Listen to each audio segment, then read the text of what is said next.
ଯେତେବେଳେ ଧାତା ଜନ୍ମ କଲେ ମାନବ ସୃଷ୍ଟି ତେତେବେଳେ ନଥିଲା ଏହି ଛୁଆଁ ଛୁଇଁ ଅରିଷ୍ଟି। ଯେତେବେଳେ ଭଗବାନ ବା ବିଶ୍ୱସ୍ରଷ୍ଟା ମାଲିକ ମଣିଷକୁ ଜନ୍ମ ଦେଲେ, ଆପଣମାନେ ସମସ୍ତେ নীরବରେ କଥାଟାକୁ ଭାବିବେ। ଯେତେବେଳେ ମଣିଷ ସୃଷ୍ଟି ହେଲା ସେତେବେଳେ କ'ଣ ବ୍ରାହ୍ମଣ କ୍ଷତ୍ରିୟ ବୈଶ୍ୟ ଶୂଦ୍ର ଛୁଆଁଛୁଇଁ ଭାବ ଏସବୁ ଥିଲା? ଏସବୁ ଜମା ନଥିଲା।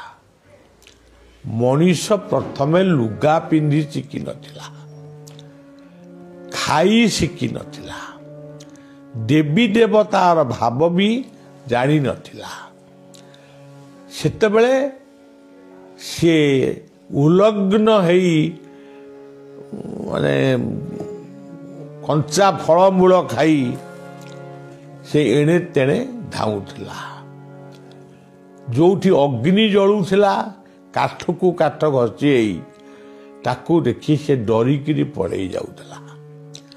ଏବେ ବି ଆଣ୍ଡାମାନ ନିକୋବର ଦ୍ୱୀପପୁଞ୍ଜକୁ ଆମେ ଯାଇଥିଲୁ। ସେଠି ଏଇ ପ୍ରକାରର ମଣିଷ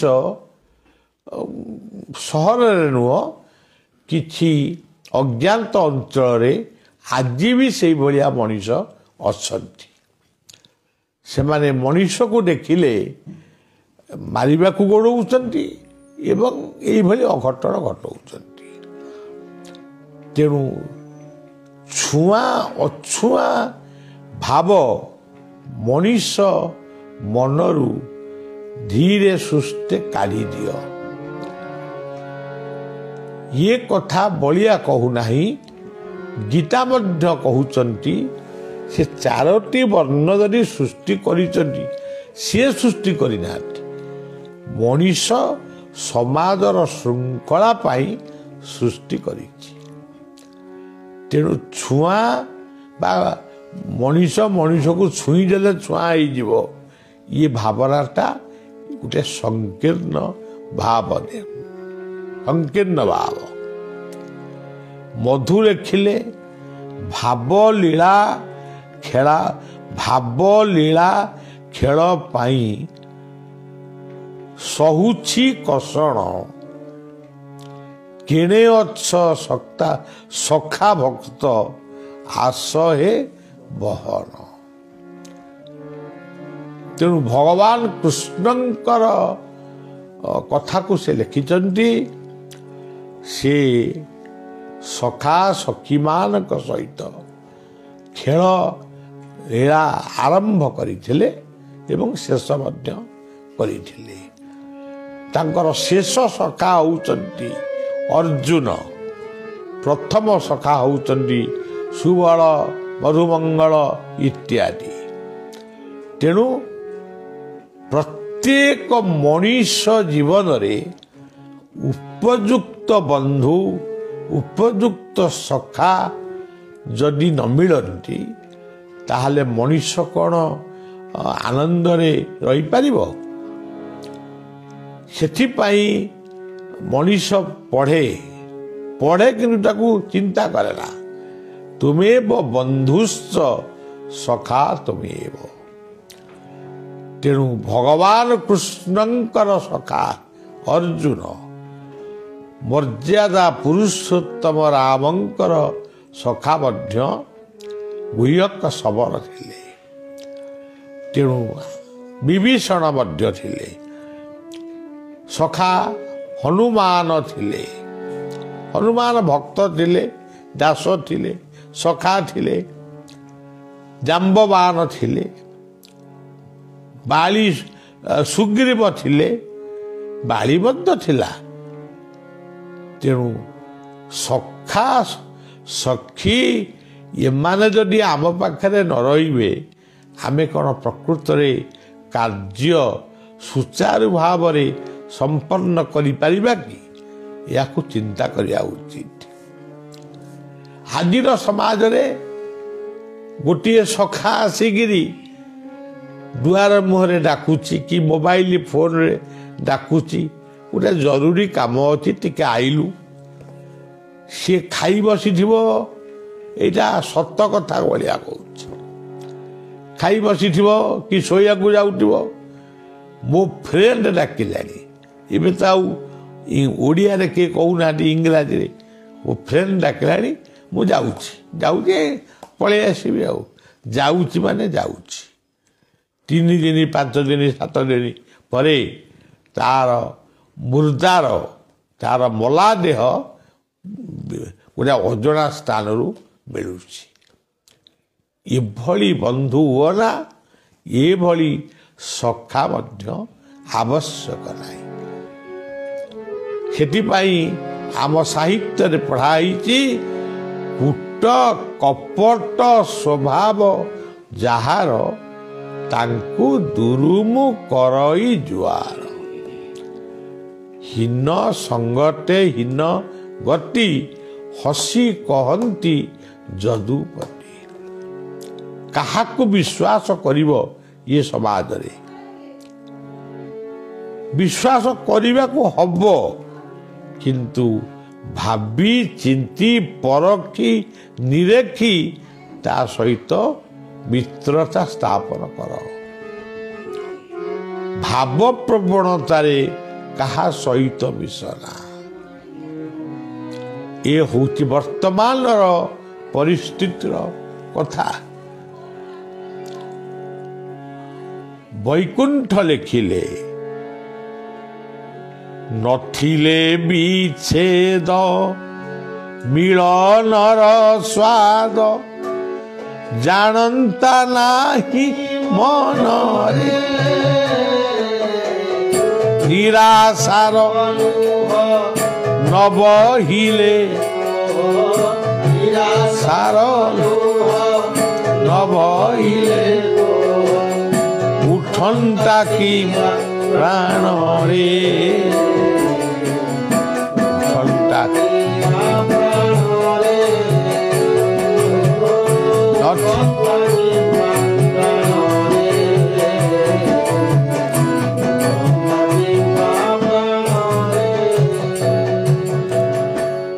तुम्हें गुरु को अनेक दिन है देखी ना तुम भीतर गोटे दुख रही जाऊँ मुझे गुरु दर्शन करी पारली नहीं जदि हठात तुम देखिल से तुम निकट को आसी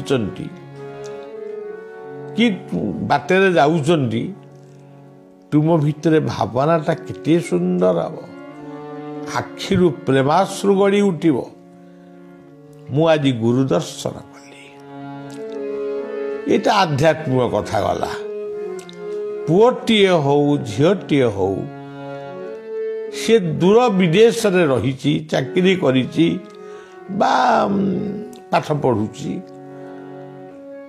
जदि से बहुत दिन आसी नहीं ताहले बाप मांकर मनर दुख को बुझी हब नहीं से माने केते व्यस्त ही पड़ती मने करा जाऊ आमे जेतबळे पिला दिने पाठ पढुथलु जदि 10-15 मिनिट की अध घंटाए विलंब हो जाए घरे पहुंचवा पाई आमर आई माँ थिले निशामणि देवी से व्यस्त ही विद्यालय पर्यंत चली आसुले मोर माँ थिले बसंत देवी बो बोली आमे डाकुथलु से केते व्यस्त हंती मोर गोटे सान भाई आज भी अच्छी मंटू भाई समस्त डाकती सी डाक्तरखाना चाकरी करुले नई बन्या हेची जदि आसीबा तार विलंब घटी मो बो सी नई कूल पर्यंत भी चली जाउथले मो पुओ कहीं एपर्यंत फेरी ना तेणु देखिले वैकुंठ देखिले जदि विच्छेद रहिब नाही ତାହେଲେ ମିଳନର ସ୍ୱାଦ ମିଳିବ ନାହିଁ। ଏହା ହିଁ ଗୋପୀକୃଷ୍ଣଙ୍କର ରହସ୍ୟ। ଯଦି ଆମ ମନ ଭିତରେ ନିରାଶା ନାହିଁ, ଯଦି କୋହ ନାହିଁ, ତାହେଲେ ଆମ ପ୍ରାଣ କେବେ ଜାଗ୍ରତ ହୁଅନ୍ତା ନାହିଁ। ଆଶାର ଆଲୋକ କେବେ ସୃଷ୍ଟି ହୁଅନ୍ତା ନାହିଁ। ଇଏ ସବୁ ମହାପୁରୁଷ ମାନଙ୍କର ସୁନ୍ଦର ବାଣୀ ମାନଙ୍କ ନିକଟକୁ ପଠଉଛି। ତତ୍ତ୍ୱଦର୍ଶୀ ସାଧକ ମାନଙ୍କୁ ପଚାରିବେ, ଯଦି ବୁଝି ନ ପାରିବେ ତାହେଲେ କେତେବେଳେ ଗୋଟେ ମନ ହବ ଭଳିଆ ବୁଝେଇଦବ ଆଉ। ଆଚ୍ଛା, ବାବା ନାମାଚାର୍ଯ୍ୟ ମୋର ମାନସ ଗୁରୁ କହିଲେ ସଂସାରଟା ତାଙ୍କରି ଖେଳ। ଭାଗବତ ଲେଖା ଅଛି, ସଂସାରେ କ୍ରୀଡ଼ା ଇଚ୍ଛା କରି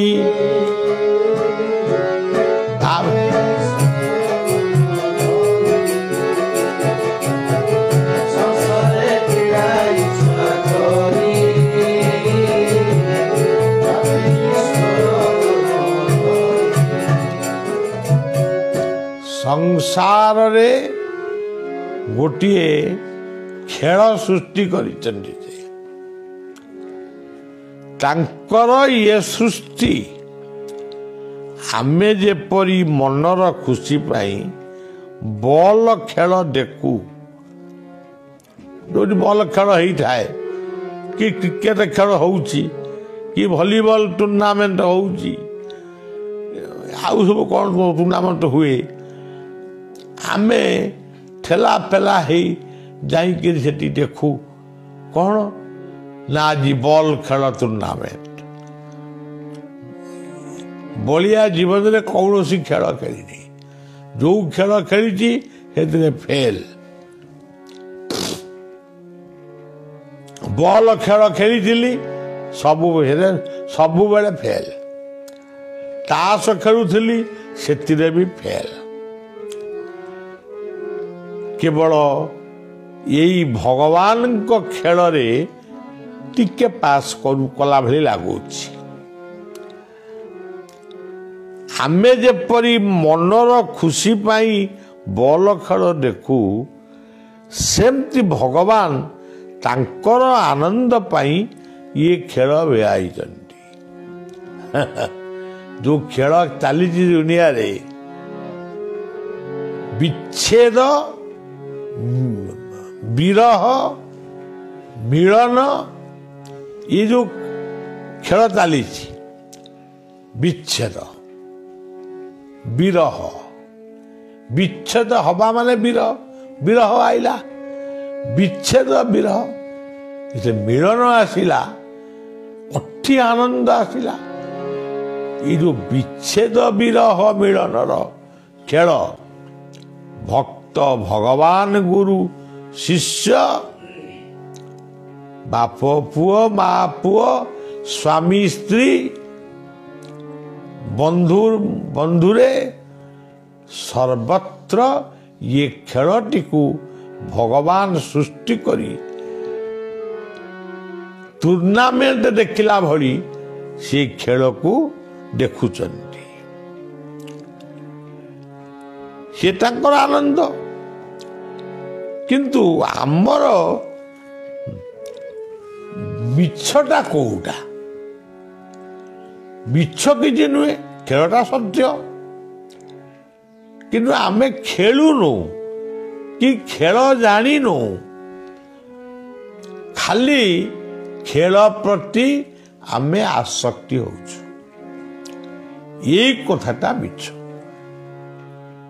ଯେମିତି ଆଜିର ସମାଜରେ କ୍ରିକେଟ ଖେଳ ହଉଛି, ଆମେରିକାରେ ହୁଏନି, କ୍ରିକେଟ ଖେଳ ହଉଛି ଜର୍ମାନୀରେ କି ଭାରତର କୌଣସି ବଡ଼ ସହରରେ। ସେଦିନ କାମ ବନ୍ଦ, ଧନ୍ଦା ବନ୍ଦ, ଶାଶୁ କହୁଛି ବୋହୂ ହେ ଯେମିତି ଟିକେ କରିଦେ ମୁଁ ଯାଉଛି ଖେଳିବି। ବୋହୂ ବି କହୁଛି ଶାଶୁକୁ ବୋହୂ ଆଜି ଆଉ ଆମେ ରୋଷେଇ କରିବାନି ମଗେଇଦେବା। ଆଜିକାଲି ତ ଅନଲାଇନରେ ସବୁ ମଗା ହେଉଛି, ମଗେଇଦେବା ଖାଇଦେବା ଶୋଇପଡ଼ିବା ଆଉ। ଖେଳରେ ଏତେ ବାୟା। ଆରେ ତୁମେ କୋଉ ଖେଳ ଜାଣିଛ କି? ଗୋଟେ କ'ଣ ଖେଳ ଅଛି ବ୍ୟାଡମିଣ୍ଟନ ନା କ'ଣ, ଏମିତି ସବୁ ଦେଖିଛୁ ଆମେ ଖେଳ। କିନ୍ତୁ ପ୍ରକୃତରେ ତୁମେ ଖେଳି ଜାଣିନା, ଖେଳାଳି ସୃଷ୍ଟି କରିପାରିନା, କିନ୍ତୁ ଖେଳରେ ଏତେ ଆସକ୍ତି ତୁମେ କର୍ମ ଧର୍ମ ସମୟକୁ ନଷ୍ଟ କରୁଛ। ତେଣୁ ସବୁବେଳେ ଖେଳକୁ ସ୍ୱାଗତ କର, ଖେଳ ଦେଖ, ଯେତିକି ସମୟ ଦେଖିବା କଥା ଦେଖ, ଯେତିକି ଆସକ୍ତି ରହିବା କଥା ରୁହ। ବାବା କହିଲେ ଆମର ବଲ ଖେଳ ପ୍ରତି ଆସକ୍ତିଟି ମିଛ, କିନ୍ତୁ ବଲ ଖେଳ ସତ୍ୟ। ଠିକ୍ ସେହିପରି ସଂସାରରେ ଆସକ୍ତି ହେବାଟା ମାୟା। ଆମେ ସମସ୍ତଙ୍କୁ ନେଇ ଗୋଟେ ପରିବାର ଗଠନ କରିଛୁ, ବହୁତ ଭଲ। ପରିବାର କ'ଣ ମିଛ? ପରିବାର ସତ୍ୟ। ତାକୁ ଯିଏ ସୃଷ୍ଟି କରିଛନ୍ତି ସେ ପରା ସ୍ରଷ୍ଟା, ସିଏ କାହିଁକି ମିଛ କଥାଟା ସୃଷ୍ଟି କରିବେ? ଯିଏ ସୃଷ୍ଟି ହେଇଛନ୍ତି ତାହା ସବୁବେଳେ ସତ୍ୟ। କିନ୍ତୁ ଆମ ଭିତରେ ଯେଉଁ ପ୍ରଚଣ୍ଡ ମାୟା, ପ୍ରଚଣ୍ଡ ଆସକ୍ତି ରହିଛି, ଯାହାଦ୍ୱାରା ଆମର ଭଗବତ ଚିନ୍ତନ କର୍ମମୟ ଜୀବନକୁ ନଷ୍ଟ କରୁଛି, ସେଇଗୁଟାକ ମିଛ। ଜଣଙ୍କର ପୁଅ ଚାଲିଗଲା କି ଝିଅ ଚାଲିଗଲା, ଜୀବନ ସାରା ତା ପାଇଁ ସମୟ କର୍ମ ଧର୍ମ ସବୁ ଆମେ ଭୁଲି ଯାଉଛୁ। ହେ ମଣିଷ ଯାଇପାରେ ନା, ବୁଝିପାରେ ନା, ତାକୁ ଟିକେ ଭଲ ପାଏ ନା, ତାକୁ ଟିକେ ଭଲ ପାଏ ନା। ମାୟାର ଛତା ତଳେ ନିର୍ମାୟାର ନେତ୍ରେ ନେତ୍ରେ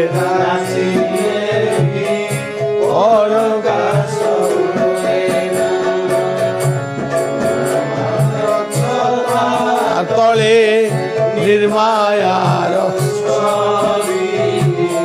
ନେତ୍ରେ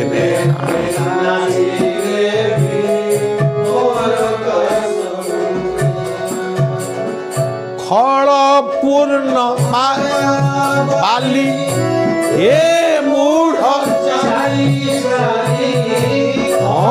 ପୂର୍ଣ୍ଣ ମାୟା ବାଲି ଏ ମୂଢ଼ କଳିଆ ଚର୍ମ ହୁଏ ପୁଣି କଳିଆ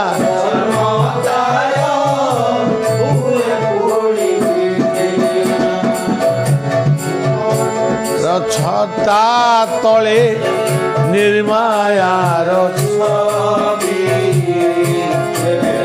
ଏତେ ନାଚିଲେ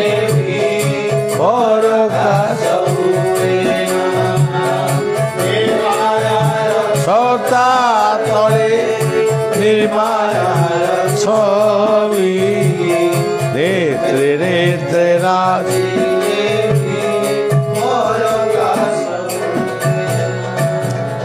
ତେଣୁ ହେ ସଜ୍ଜନ, ପରିବାର ଗଠନ କରିବା ଭୁଲ ନୁହେଁ। ପୁଅ ଝିଅ ଆମଠାରୁ ଜନ୍ମ ନେଲେ ତା ମଧ୍ୟ ଭୁଲ ନୁହେଁ। ତାଙ୍କ ପ୍ରତି ଯଥା ସମୟରେ ଯଥା କର୍ତ୍ତବ୍ୟ କରିବା, ତାଙ୍କୁ ସ୍ନେହ ଶାସନ ଦେଇ ଭଲ ମଣିଷଟିଏ ଗଢ଼ିବା, ଇଏ ମଧ୍ୟ ମିଛ ବା ଭୁଲ ନୁହେଁ। ମିଛ ହେଉଛି ଅଯଥା ଅନ୍ଧ ମମତା, ଅନ୍ଧ ମୋହ। ଏଇ ଆସକ୍ତିଟି ଆମକୁ ସବୁବେଳେ ଅଡୁଆରେ ପକାଉଛି। ଏଇ ଯେଉଁ ବଳିଆ ଆପଣମାନଙ୍କୁ କହୁଛି, ଅନେକ ସମୟରେ ନିଜେ ନିଜକୁ ସମୀକ୍ଷା କରେ। ଅନେକ ପିଲାମାନଙ୍କୁ ବା ଅନେକ ପରିବାରକୁ ବଳିଆ ଭଲ ପାଏ। କାହିଁକି ଭଲ ପାଏ ମୁଁ କହିପାରିବିନି, କିନ୍ତୁ ଗୋଟା ତାଙ୍କ ପ୍ରତି ମୋର ମୋହ ଅଛି। ବେଳେବେଳେ ଭାବେ ଏଇଟା କ'ଣ ଭୁଲ ହେଇଯାଉଛି କି? ପୁଣି ଭାବେ ନାଇଁ, ସେମାନେ ବୋଧେ ମୋ ଠାରୁ ଏଇ ସ୍ନେହ ମମତା ପାଇବେ ବୋଲି ଇ ଭଗବାନଙ୍କର ଇଚ୍ଛା ସେମାନେ ପାଉଛନ୍ତି। ସମସ୍ତଙ୍କ ପ୍ରତି ବଳିଆର ଭଲ ପାଇବା ଅଛି। ସମସ୍ତଙ୍କ ପାଇଁ ପ୍ରଭୁଙ୍କୁ ଡାକୁଛି, ନିଜ ପାଇଁ କେତେବେଳେ ଡାକୁନାହିଁ, ପ୍ରଭୁଙ୍କୁ ଡାକୁଛି। ମୁଁ ନିଜେ ଔଷଧ ଖାଇ ମୁଁ ବିଜ୍ଞାନକୁ ଧନ୍ୟବାଦ ଜଣାଉଛି। ବଳିଆ ଯଦି ଆଜି ସୁସ୍ଥ ବା ବଞ୍ଚି ରହିଛି, କେବଳ ଚିକିତ୍ସକ ଡାକ୍ତର ଏବଂ ଔଷଧ ପାଇ। ଦିନେ ବି ଠାକୁରଙ୍କୁ ପ୍ରାର୍ଥନା କରେ ନା ମୋ ଦେହ ପ୍ରଭୁ ଭଲ କରିଦିଅ, କିନ୍ତୁ ଅନ୍ୟମାନଙ୍କ ପାଇଁ ପ୍ରାର୍ଥନା କରେ, ସବୁବେଳେ କରେ। ତେଣୁ ସଜ୍ଜନ, ଏଇ ଯେଉଁ କଥା ସମସ୍ତଙ୍କ ପାଇଁ ଆମେ ଡାକୁଛୁ, ଏଇ ହେଉଛି ପ୍ରକୃତରେ ଧର୍ମ। ଏ ହେଉଛି ଆମର କର୍ତ୍ତବ୍ୟ, ଏହା ମିଛ ନୁହେଁ। କିନ୍ତୁ ଆସକ୍ତି ହେବା, ଅତିରିକ୍ତ ଭାବରେ ଆସକ୍ତି ହେଇ ଅନ୍ଧ ମମତା ରଖି ଆମେ ଯେଉଁ ହରବର ହେଉଛେ, ସେଇ ଗୋଟାକୁ ମିଛ ବୋଲି କୁହାଯାଇଛି। ତେଣୁ ହେ ମଣିଷ, ସମସ୍ତଙ୍କୁ ଭଲ ପାଅ। ପୁଅ ଝିଅଙ୍କୁ ଭଲ ପାଇବନି, ଆଉ ଭଲ ପାଇବ କାହାକୁ? ବାପ ମାଙ୍କୁ ଭଲ ପାଇବନି, ଭଲ ପାଇବ କାହାକୁ? ଉତ୍ତମ ବନ୍ଧୁ, ଉତ୍ତମ ସଖାଙ୍କୁ ଭଲ ପାଇବନି ତ ଭଲ ପାଇବ କାହାକୁ? କିନ୍ତୁ ଏଥିପାଇଁ ସମୟ ନଷ୍ଟ କରନା, ଅର୍ଥ ନଷ୍ଟ କରନା, ତୁମ ନିଜର କର୍ମକୁ ତୁମେ ତ୍ୟାଗ କରନା।